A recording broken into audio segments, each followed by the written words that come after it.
What's going on, y'all? Psych Perspectives, giofvcks here. And in this video, I just kind of want to talk about your toxic family members, your toxic mothers, grandmothers, fathers, grandfathers, aunts, uncles, brothers, sisters, siblings, nibblings, you know, cousins, etc. Let's talk about it. So,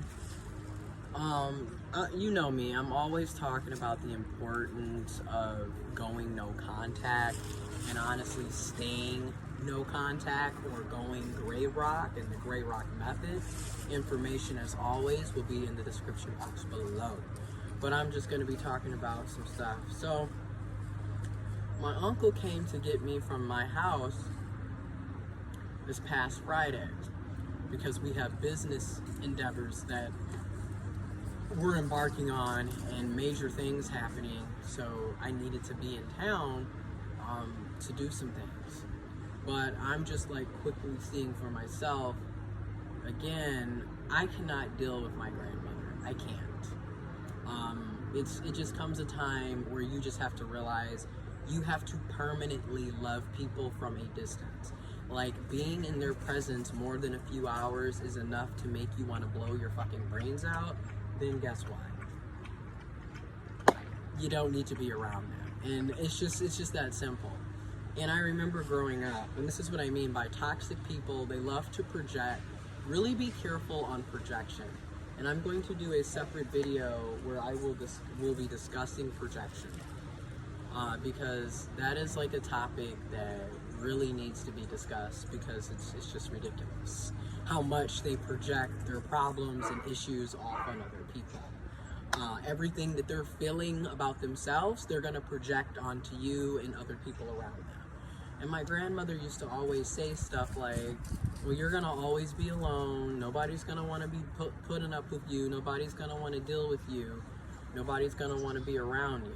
And she would always say this type of stuff to me. Yet, as time has gone on, what's really happened is nobody wants to be around you. Your kids don't want to see you. Your family members don't want to talk to you, don't want to come to check on you. Nobody wants to hang out with you. Nobody invites you anywhere. And this whole time you were projecting your bad qualities, your lived experiences off on other people. And in that case, off on me, your grandchild. And it's funny because looking back, I can now see this is why nobody wants to be around with you. You are a constant negative Debbie Downer. You have nothing good to say about anybody. You're always criticizing and judging folks. You're always name calling and belittling. You're always disrespecting and gossiping. I mean, when are you not spreading lies in other people's business to other people? And this is a red flag moment. Okay, because this doesn't just have to be your family member. This is just a red flag. If they're talking to you about somebody else, what makes you think they're not talking about you to somebody else? That's all I'm going to say. If somebody is always gossiping and they got the tea on everybody and telling everybody else's personal business, you really have to question yourself. Do you really think the information that you're telling them isn't also being told to other people? Okay, that's a red flag. That's all I'm gonna say. Like, I would be mindful of that if I was you. And this is why you're alone, right? And then you have to go through all of these crazy narcissistic rage tactics when people choose to not engage with you, and they no longer talk to you, and they no longer include you. Now you're sitting up constantly calling people and sending text messages and leaving voice messages threatening everybody. I'm your grandmother, I'm your mother, how can you do this? Anything can happen. You know, you're constantly sowing in fear. That's another thing that I've noticed with toxic people. They're always sowing in fear, right? They're always, you know, having this imaginary boogeyman that's out to get you and basically manifesting and preying on your downfall. That's what they do. You know, and then you always have something negative. There's never a happy medium with these people. I come in, oh, you're too skinny. What happened to you? What's going on? You're not eating down there. Then when I finally do get an appetite after smoking weed for a few hours, and the weed and the THC has really set in, 2-3 hours in, I have an appetite and I'm finally able to eat, and I eat food. Here you go, well, damn, you ate up, da, da, da. It's like you're always negative, you're always shaming, you're always belittling.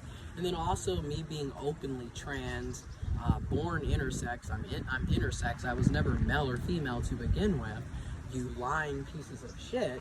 Again, you knew this, my family knew this and kept this from me. I had to find this all out as an adult. Hence why I've been in ongoing therapy for over a year and a half now. Literally a year and a half of therapy and counseling. But, you know, you're always saying something negative. You're always saying something rude. You're always saying something condescending and belittling.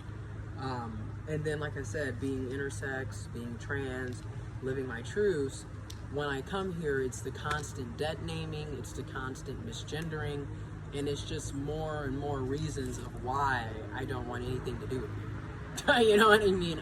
I don't like you. I don't care about you, to be completely honest. I love you because you're my family. But quite frankly, I don't want anything to do with you. And every time I come home, it is a constant reminder of why I don't want anything to do with neither my mother or grandmother, to be completely honest. It's just a constant reminder. And then like dealing with my mother, who also has severe mental health issues, and we might as well just go on and keep it all the way real, keep it a buck, keep it 150, you know, keep it funky, as Hassan Campbell would say. Oh, this is even kind of a Hassan Campbell style video. Look at me, I'm in a backyard and somehow I'm doing great because I'm in a backyard. Okay, anyways, sarcasm. That was negative, that was toxic, I need to stop. Let me stop that. But anyways, dealing with my mom, she also has drug issues. She's been a drug addict my entire life. Let's just keep it real. On top of mental health issues. Now, I'm a firm believer that the gateway drug in many cases is toxic, dysfunctional, abusive ass childhoods, because we have toxic, dysfunctional, abusive ass parents and family members, and we live in toxic, abusive, dysfunctional ass environments. To me, that's the gateway. You have all this trauma and abuse and toxicity and dysfunctional mess happening over and over and over and over again. And everybody keeps saying, oh, children are resilient, they're resilient. No, we're not. If children are so resilient, then why are these same children growing up to become us, adults who are broken, who have PTSD, who have severe mental health issues, severe trauma? I don't think we're resilient. I think what it is when it happens to us when we're little kids, we don't know what's happening, quite frankly. We don't know how to necessarily address it, talk about it, convey it, or deal with it. So we just kind of go on throughout life. And then when you look at the Black community, it can't be even more serious, because we don't believe in mental health. We don't believe in going to counseling and therapy. Instead, Jesus, Jesus, Jesus. And don't get me wrong, there's nothing wrong with you having your religion or your spirituality, but God, the universe, the energy, whatever you may believe, gave you common sense too. You need to use it. Gave you medication, gave you health care, gave you science. You need to use it. A lot of this is trauma, and a lot of this is chemical imbalances, and a lot of us need to be on medication and need to be in therapy and counseling. Okay? Instead of sitting up, Jesus, Jesus, Jesus, and that's it. But anyways, getting back to the point of the video. And then I'm healing, right? So I can't drive for another week, which is probably going to be added. Additional time is going to be added because my right pec here is swollen and they have to drain it, which they should have drained it last week, but that's a whole nother video that'll be posted on my giofvcks channel.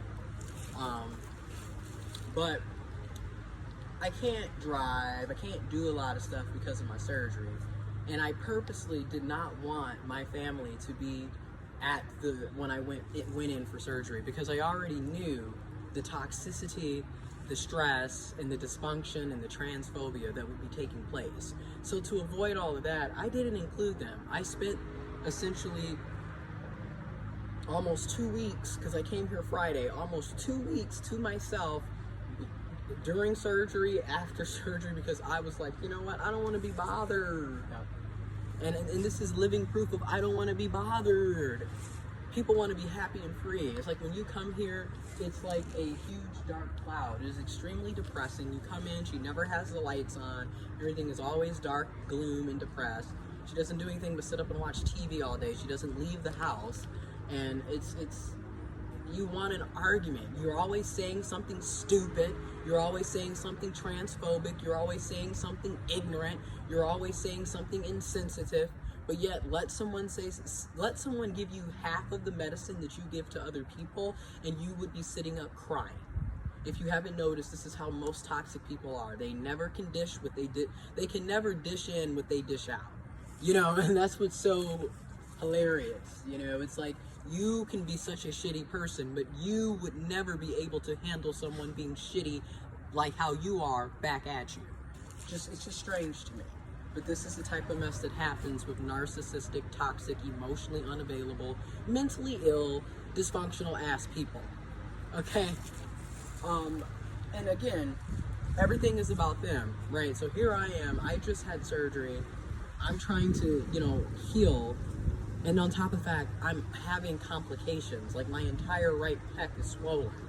Okay? I mean, it looks like I have a cup, B cup. Like that's how much it's swollen. It's really ridiculous.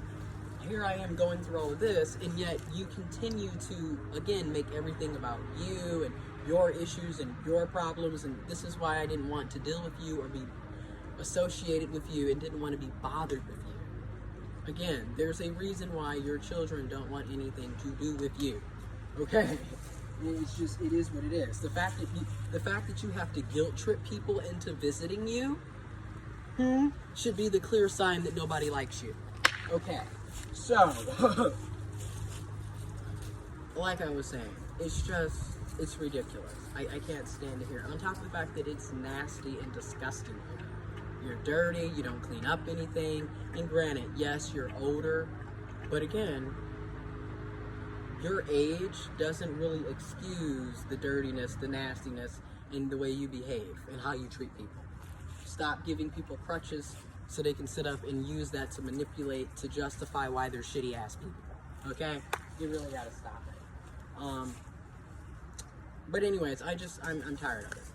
So tomorrow, ironically enough, I have to go back because they need to drain this. And then I'm probably gonna have to have a revision surgery as well. So it's like, what was supposed to be 6 weeks, maybe 8 to 12 weeks. It all depends now because of the complication. It's just funny how things work out. But man, I'm gonna have information on Gray Rock, going no contact, information on how you can find a therapist or a counselor in your area. And again, I make these videos to be very open. And transparent, because in my counseling, that is one of my issues. I have a hard time with conveying how I feel. I have a hard time really being in tune with my emotions and recognizing my emotions and expressing my emotions.